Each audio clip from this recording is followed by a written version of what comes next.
Hello and welcome to How Do I Homeschool. My name is Rebecca Devitt and today we're going to be talking about unschooling.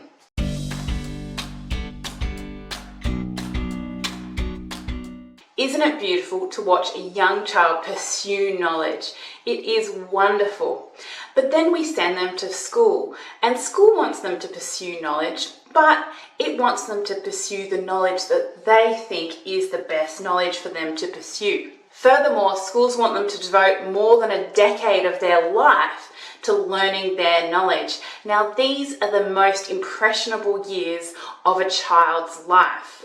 One wise old philosopher said, "If you give me a child for the first 7 years of his life, I'll turn him into anything you want." He realized how important the first years are.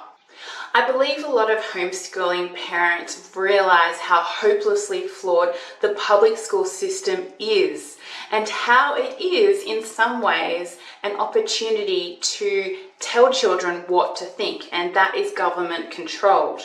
Because somebody has to set the curriculum, don't they? And so if you don't tell your children what to think, somebody else will. Essentially, we are all brainwashed. But who are you going to be brainwashed by? Now here's a question for you as the listener. Do children want to pursue knowledge, or do they not want to pursue knowledge? Now, the traditional curriculum that you will get in a public school assumes that children won't pursue knowledge unless they're made to do it.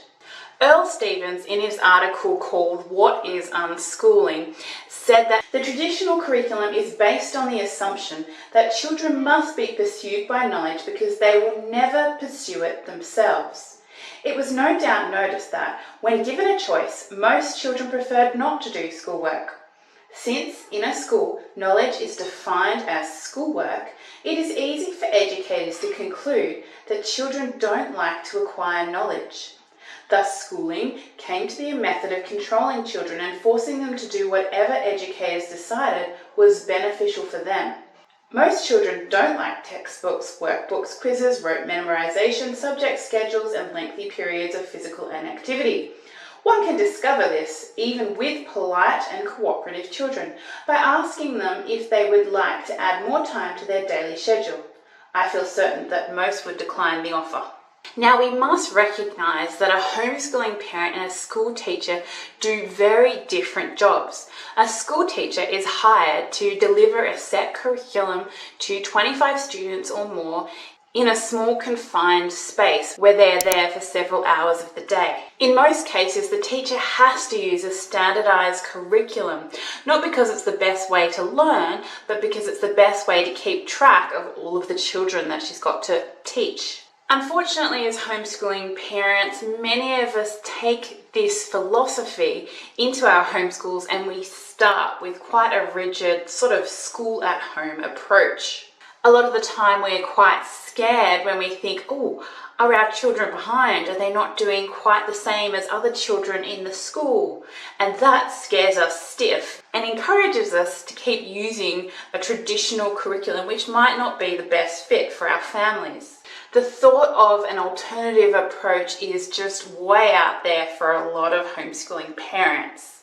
But one approach that I think every homeschooling parent will benefit by learning about is the unschooling or the natural learning approach. Some people call it interest-based learning, some people call it curiosity-based learning, and other people have a completely different name for it.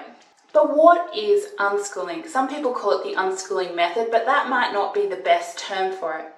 And that's because it's really difficult to define what it is. And it looks very different in different unschooling families. And that's because at the root of it, unschooling is about looking at children and at life differently. It's about trusting the children and the parents to pick a curriculum or a program or a route of study or a way of life that works for them. They don't have to depend on an educational company or a school to tell them what to do or what to think or what curriculum to pick. It's about trust. Unschooling doesn't mean that a parent can't use a curriculum with their children if they want to. It doesn't mean parents can't point their children to university.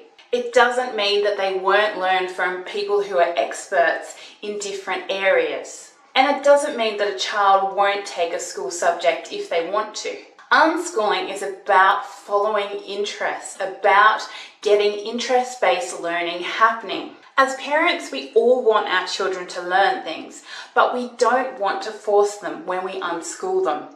And that is the whole thing about unschooling. We want our children to learn mathematics, but we want them to learn it if it interests them. And the best unschooling parents are parents who lead by example. That is, they really want to follow what you are doing, and so you, in a way, you teach them and you lead them that way. But you also let children follow their own interests and things that they find fascinating. That is, I want to bake a cake. Okay, well, let's learn about the mathematics involved in the ingredients. Let's learn about life skills, cooking. Let's learn about condensation when we watch the weather. Now, you don't have to force that on your children because they really want to know about it. And that is the best type of learning. And unlike schools, it's a type of learning that will bring about lifelong learners, people who want to learn even after they graduate Year 12. Now, some people make claims that unschooling is actually unparenting, but I think the best unschooling families I've seen, again, they lead by example. And so the children really want to follow the parents in doing what they're learning, and they become amazing learners because they want to do it. I hope you found this video really helpful and you'll have a think about whether unschooling might be a pathway you'd be interested in following. Please like, subscribe, comment, and I will see you in the next video. Bye.